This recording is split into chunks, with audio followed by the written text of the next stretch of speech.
오늘은 스승의 주일입니다. 우리 교회력을 보면 스승의 주일인데 지난주 금요일이 이제 스승의 날이었죠. 저는 스승의 주일 또는 스승의 날이 되면 늘 생각나는 한 선생님이 있습니다. 우리 학교 선생님들도 많이 계셨지만 이분은 교회학교 선생님이셨습니다. 벌써 몇십 년 전에 이제 모교에 있던 그런 교회학교 선생님이셨는데 제 친구 어머니기도 하고 권사님이기도 하십니다. 근데 이분이 주일날만 되면 날 일찍 오세요. 일찍 오셔가지고 예배당에 앉아서 한참을 기도하십니다.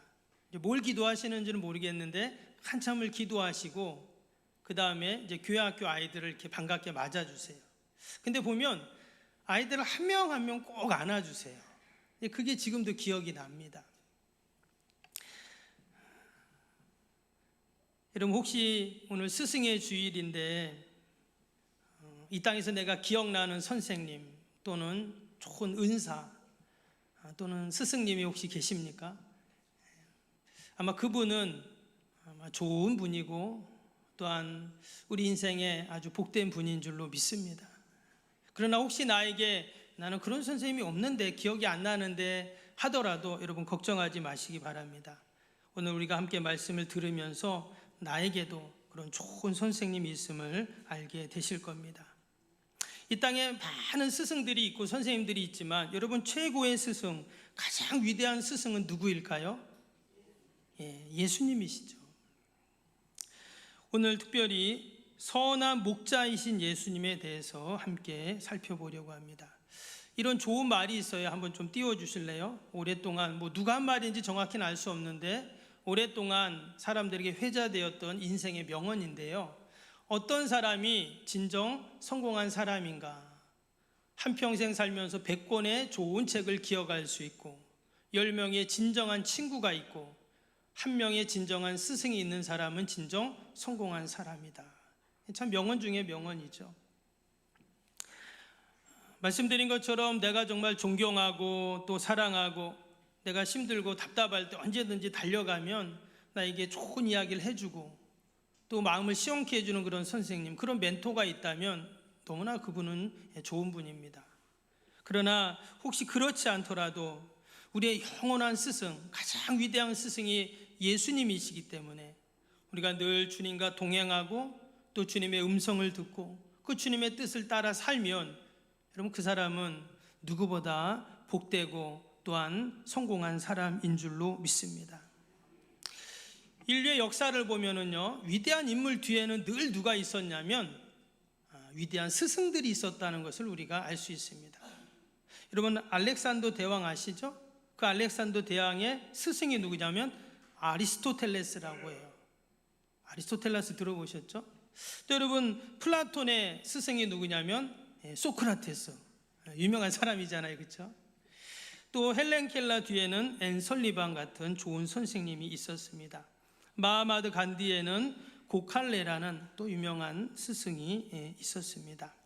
안중근 의사에게도 프랑스 신부였던 벨렘 신부라는 좋은 스승이 있었다고 해요. 우리가 성경에도 보면 여러분, 여호수아의 스승이 누굴까요?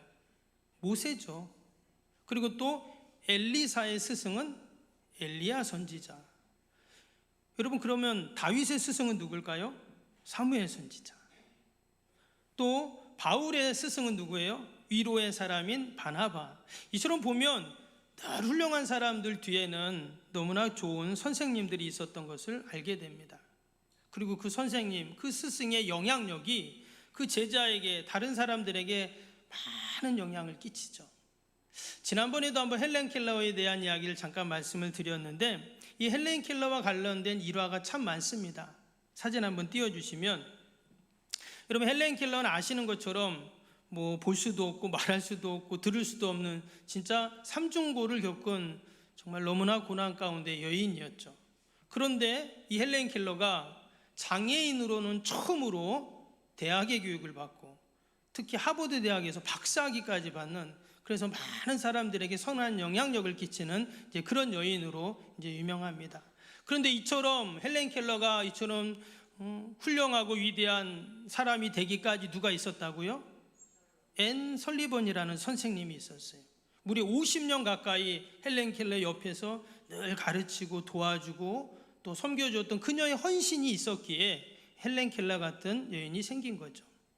그런데 이 앤 설리반에게도 로라라는 아주 좋은 선생님이 있었다는 거예요.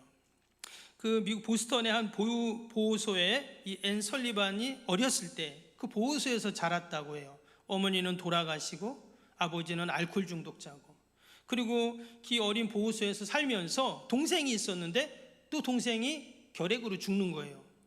그래서 이 앤 설리반이 그 어린 나이에 큰 충격을 받게 됩니다. 그래서 반미치광이가 돼요. 그리고 눈도 실명을 합니다.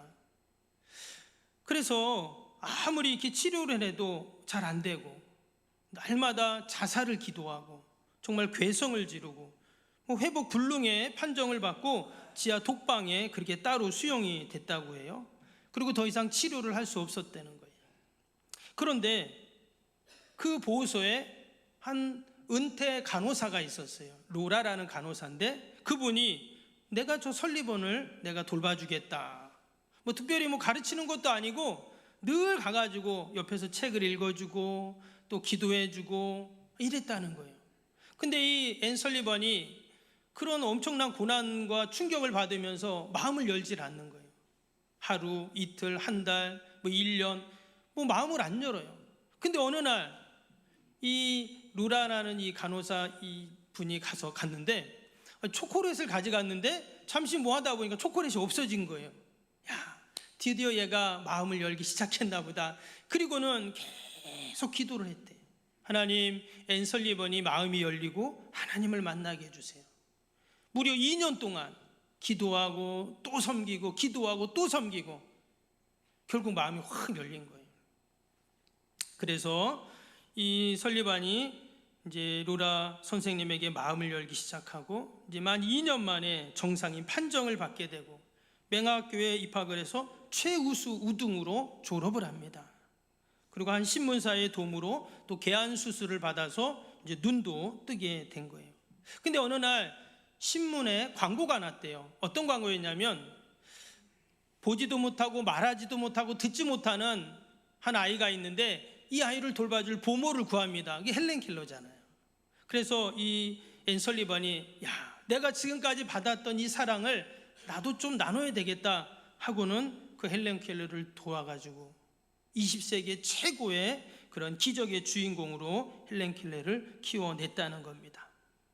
여러분, 이처럼 하나님께서는 이 로라라는 선생님을 통해서 앤 설리번을 세우시고 또 앤 설리번 선생님을 통해서 헬렌 켈러라는 여인을 세우고 또 헬렌 켈러라는 선생님을 통해서 수많은 제2의 제3의 헬렌 켈러들에게 힘과 용기와 위로와 격려를 주었다는 것이죠. 이처럼 여러분, 좋은 선생님은요 또 다른 좋은 선생님을 만들게 됩니다. 우리도 옛날부터 보면 우리나라는요 특별히 스승에 대한 각별한 그러한 존경심이 있었습니다. 여러분, 이 단어 아시죠? 단어 한번 띄워주세요. 다 써놨네요.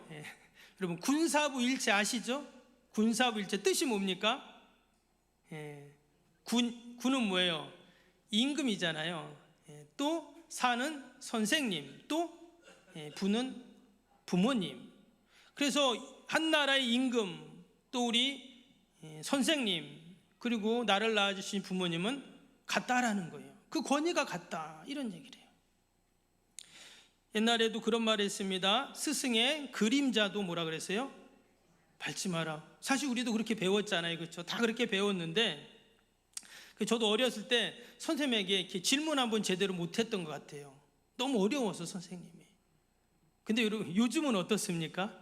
요즘은요, 우리가 종종 TV나 뉴스를 보면 공교육이 추락하고 또 교권이 완전히 떨어지고 지난번에는 또 뉴스를 보니까 요즘에 이렇게 수학여행, 또 소풍, 현장학습 이런 걸 학교에 잘 안 간다고 하죠.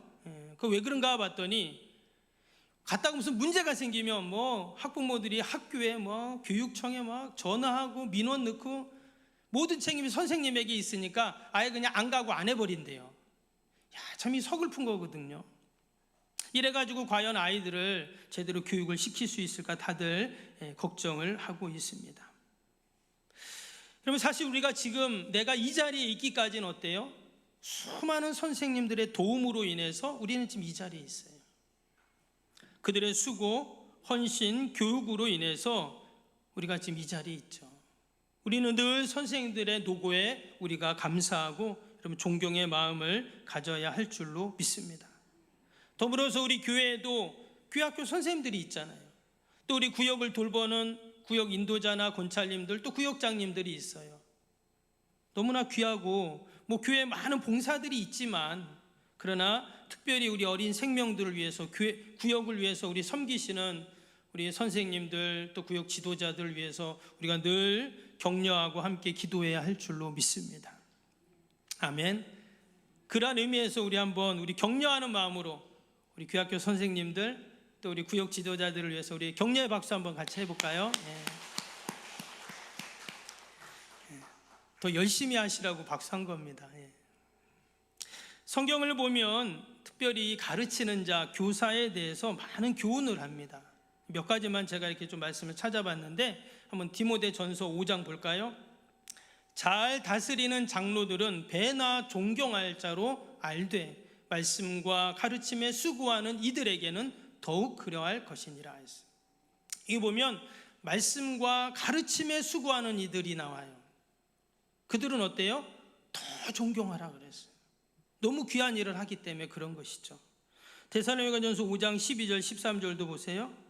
형제들아, 우리가 너희에게 구하노니 너희 가운데서 수고하고 주 안에서 너희를 다스리며 권하는 자들을 너희가 알고 그들의 역사로 말미암아 사랑 안에서 가장 귀히 여기며 너희끼리 화목하라. 여기서 권한다는 말이 가르친다는 말이거든요. 근데 그런 자들을 어떻게 해요? 귀히 여겨라 이렇게 했어요. 가르치고 이런 교사의 역할을 감당하는 자들을 귀히 여기라는 거예요. 히브리서 13장 17절도 한번 보시면 너희를 인도하는 자들에게 순종하고 복종하라. 너희를 인도하는 자들 순종하고 복종하라. 갈라디아서 6장도 볼까요? 가르침을 받는 자는 말씀을 가르치는 자와 모든 좋은 것을 함께하라. 좋은 것을 함께하라고 했어요. 가르치는 자. 이처럼 성경에서는 가르치는 자, 교사, 선생님에 대해서 늘 존경하고 또 그들에게 순종하고 그들의 수고를 알아주라 말했어요. 예수님도 이런 말씀을 했습니다. 요한복음 13장 보면 13장 13절에 요한복음 13장 13절에 너희가 나를 선생이라 또는 주라 하니 너희 말이 옳다. 내가 그러하다. 사람들이 예수님을 향해서 뭐라고 말했냐면 예수님은 주님이시고 선생님이십니다. 이렇게 말을 했어요. 근데 예수님이 그 얘기를 듣고는 그래 맞다. 나는 선생님이야 너희들의 이렇게 말씀한 거예요. 이것은 예수님이 내가 선생님이니까 하면서 드러내거나 자신의 권위를 내세우고 싶어서 하신 말씀이 아니에요. 예수님이 그 말씀을 하시고 뭐를 하셨냐? 제자들의 더러운 발을 씻어주셨어요. 그래서 과연 선생님은 어떤 역할을 하고 교사는 어떤 역할을 하는지를 말씀해 주신 것이죠. 보여주신 것입니다. 사실 예수님이 제자들의 발을 닦을 때 거기 누가 있었죠? 좀 있으면 이제 예수님을 은삼십에 팔아버릴 가룟 유다가 그 자리에 있었어요. 그리고 그냥 나는 몰라 그러면서 다 도망간 제자들 다 그 자리에 있었거든요. 그럼에도 불구하고 예수님은 선생님이라는 그 모습이 어떤 것인지를 손수 보여주신 것입니다. 그러한 의미에서 오늘 이 본문 말씀은 예수님이 우리의 참된 왜 스승이 되시는지를 너무나 잘 보여주는 말씀이에요. 오늘 말씀 11절 다시 한번 보면 제가 한번 읽겠습니다. 나는 선한 목자라. 선한 목자는 양들을 위하여 목숨을 버리거니와. 예수님은 자신을 선한 목자라고 표현하셨어요. 하나의 비유이죠. 그런데 왜 예수님이 자신을 나는 선한 목자다. 그럼 우리는 뭐가 되죠? 양이 되잖아요. 그렇죠? 근데 예수님이 선한 목자다 하시면서 이어지는 말씀이 뭐라고요? 양을 위하여 목숨을 버리거니와. 우리를 위해서 목숨을 버린다. 지금 이렇게 말씀을 하고 계십니다. 여러분, 세상에 목숨보다 귀한 게 있나요? 어떤 사람이 와서 내가 당신한테 몇백억, 몇천억을 줄 테니까 당신 목숨을 나한테 주십시오. 줄 사람이 있나요? 조용하네요. 줄 수 없죠. 여러분, 목숨이 얼마나 귀한데. 제가 어떤 자료를 보니까요, 그런 거 있잖아요. 머리카락도 사람 머리카락처럼 똑같이 만들어요. 피부도 똑같이 만들고, 뼈도 똑같이 만들고, 이런 눈썹, 또 이 눈 동공, 또 이빨, 모든 거, 손톱, 모든 거 여러분 비슷하게 다 만들 수 있는데 똑같이는 못 만든대요. 몇백억, 몇천억을 갖다 줘도 이 사람의 피부 조직하고 똑같이는 못 만드는 거예요. 유일하긴 거예요. 왜? 하나님이 만드셨으니까 아무리 과학이 발달해도 아직 못 만들어요. 아마 영원히 만들 수는 없을 겁니다. 똑같이는. 무슨 말이냐면 값으로 매길 수 없다는 거예요. 그런데 우리의 목숨을 값으로 매길 수 없죠. 이처럼 귀한 목숨을 지금 예수님은 뭐라고 그랬어요? 너희를 위하여 내가 목숨을 버리겠다, 이렇게 말씀하세요. 또 15절도 보세요. 15절 뭐라고 했습니까? 아버지께서 나를 아시고 내가 아버지를 아는 것 같으니 나는 양을 위하여 목숨을 버리노라. 뒤에 17절, 18절에도 보면 계속 내가 목숨을 버리노라, 목숨을 버리노라. 계속 내가 너희를 위해서 목숨을 버리겠다, 죽겠다, 이렇게 지금 계속 말씀을 하는 거예요. 근데 정말 예수님은 말씀만 한 게 아니라 십자가에서 죽으셨죠? 우리를 위해서 목숨을 버리셨어요. 여기 보니까 18절에 이런 말씀이 있어요. 이를 내게서 빼앗을 자가 있는 것이 아니라 내가 스스로 버리노라. 나는 버릴 권세도 있고 다시 얻을 권세도 있으니, 그랬어요. 지금 예수님은 우리를 위해서 목숨을 버린다고 했는데 이것이 뭐예요? 형식적인 게 아니었어요. 예수님에게는 내가 양을 위해 목숨을 버릴 권세도 있고 버리지 않을 권세도 있다, 그렇게 말씀하셨어요.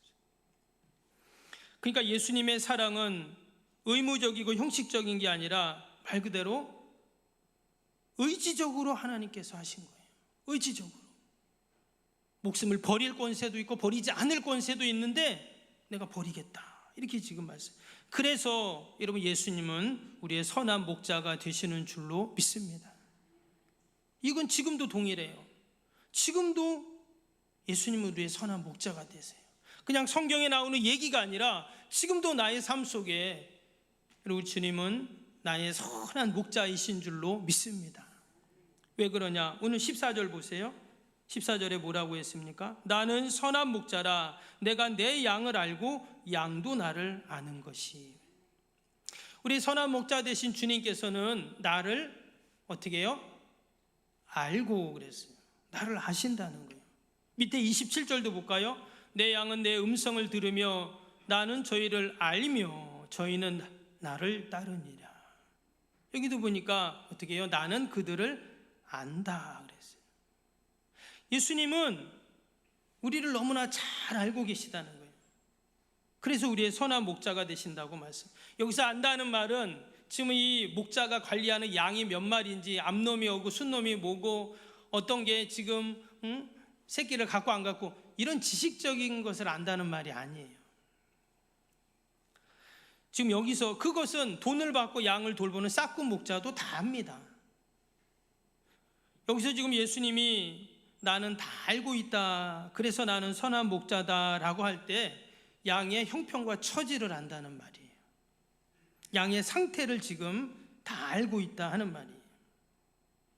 그래서 예수님이 내가 너희를 위하여 목숨을 버린다 하는 이 말은 양을 지키다가 무슨 곰이나 사자나 이런 들짐승이 와서 양을 잡아가려고 할 때 그 들짐승과 싸우다가 내가 죽는 게 아니에요. 또는 강도와 싸우다가 힘이 모자라서 도망가거나 죽는 그런 죽음의 목자가 아닙니다. 아까 말씀드린 것처럼 어떻게 해요? 내가 죽을 권세도 있고 죽지 않을 권세도 있는데 내가 너희를 위해서 죽어주겠다는 거예요. 그럼 이것은 도저히 상상할 수 없는 일입니다. 내가 주님을 위해 뭐를 했는데, 과연 내가 주님께 뭔데 왜 나를 위해서 죽는다 그래? 말도 안 되지. 사람들은 다 그렇게 생각해요. 아니 내가 주님을 위해 뭐 한 것도 없는데, 주님이 나와 뭔 상관인데, 우리 뭐 아버지도 아니고 삼촌도 아니고 왜 날 위해 죽지? 왜 죽는다고 자꾸 그러지? 근데 예수님은 계속 그렇게 말씀하세요. 심지어는 18절에는 뭐라 그랬어요? 이를 내게서 빼앗을 자가 있는 것이 아니라 내가 스스로 버리노라. 예수님께서 스스로 우리를 위하여 자신의 목숨을 주시겠다, 이렇게 말씀해요. 내 처지가 어떠하든, 내가 어떠한 행동을 했던, 내 어떤 마음이든 상관없이 예수님께서 스스로 우리를 위해서 목숨을 주신다는 거예요. 우리가 선한 목자 되신 그 주님의 사랑을 우리는 다 헤아릴 수가 없어요. 그러나 분명한 것은 이미 예수님이 나를 위해서 여러분 십자가에서 죽으셨는 줄로 믿습니다. 그래서 우리는 늘 그 믿음으로 이 땅에서 살아가는 거죠. 예수님이 우리를 안다고 할 때 그것은 우리를 도와준다는 말과도 같아요. 여러분, 아이들이 엄마 아빠한테 와서 막 조잘조잘 이야기합니다. 그럼 뭐라고 해요? 알았어 이래요. 그렇죠? 그러면 어때요? 아니 그게 아니라 뭐 또 막 말을 해요. 그러면 알았다니까, 이 말 속에 뭐가 있죠? 알았어, 아빠가 다 알아서 해결해 줄게, 걱정하지 마, 이 말이거든요. 그래서 여기서 지금 선한 목자가 양을 안다는 말은 모든 것을 다 도와주고 해결해 줄 테니 걱정하지 마라. 심지어 목숨까지 준다는데 여러분, 해결하지 못할 일이 어디가 있겠어요? 로마서 8장 32절 말씀처럼 자기 아들을 아끼지 아니하시고 우리 모든 사람을 위하여 내어주시니가 어찌 그 아들과 함께 모든 것을 우리에게 주시지 아니하시겠느냐. 아들까지 주신 그 하나님께서 우리에게 모든 것들을 다 선하게 인도해 주실 줄로 믿습니다. 혹이나 직장 때문에 염려 근심이 있습니까? 하나님이 아신다는 거예요. 건강 때문에 걱정이 있습니까? 하나님이 아신다 그래요. 자녀 때문에, 물질 때문에, 또 내일에 대한, 미래에 대한 두려움, 공포, 염려, 하나님이 다 아신다 그랬어요.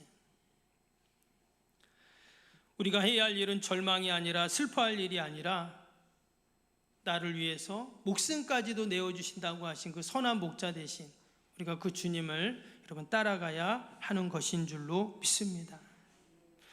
우리가 선한 목자 되신 주님을 따라가면 어떻게 될까요? 오늘 16절 볼까요? 16절 보니까 또 이 우리를 들지 아니한 다른 양들이 내게 있어 내게 인도하여야 할 터이니 그들도 내 음성을 듣고 한 무리가 되어 한 목자에게 있으리라. 여기 보면 중간에 이런 말씀이 있어요. 내가 인도하여야 할 터이니 그랬어요. 그러니까 선한 목자는 하는 일이 뭐냐면 양들을 인도하는 거예요. 여러분, 선한 목자니까 어떻게 인도할까요? 선하게 인도하죠. 선한 길로 인도하는 겁니다. 여러분, 양은 우리 주변에 양이 뭐 좀 없지만 통상적으로 양이 그렇대요. 이 양은 시력이 아주 안 좋다고 합니다. 그래서 바로 앞에까지 바로 요 전방 한 1, 2m밖에 안 보인다예요. 또 다른 동물에 비해서 양이 좀 우둔하다고 해요. 그럼 여러분, 잘 보이지도 않고 또 우둔하고 이러면 어때요? 인도하는 사람이 있어야 돼요. 목자가 있어야 된다는 거예요. 근데 목자는 어떻습니까? 목자는 푸른 초장이 어딘지, 쉴만한 물가가 어딘지, 아니면 어디가 낭떠러지고 어디가 독초가 있고 어디로 가면 가시덤불이 다 알거든요. 그래서 선한 목자는 양을 어떻게 해요? 더 선하게 인도해 가는 거예요. 양이 할 일은 뭐냐? 오직 선한 목자를 따라가면 된다는 거예요. 종종 말을 듣지 않는 양들이 있어요. 그렇죠? 그러면 여러분, 말 안 듣고 속썩이는 양들은 누가 손해일까요? 양손해. 좀 말이 이상한데 양손해예요. 선한 목자니까 그냥 선한 목자만 따라가면 되는데 이 양이 고집이 세가지고 그냥 자기 마음대로 가려고 해요. 그럼 결국은 양손해. 여러분, 선한 목자 되신 우리 주님은 광야 같은 이 세상에서 우리를 엘림과 같은 오아시스로 인도합니다.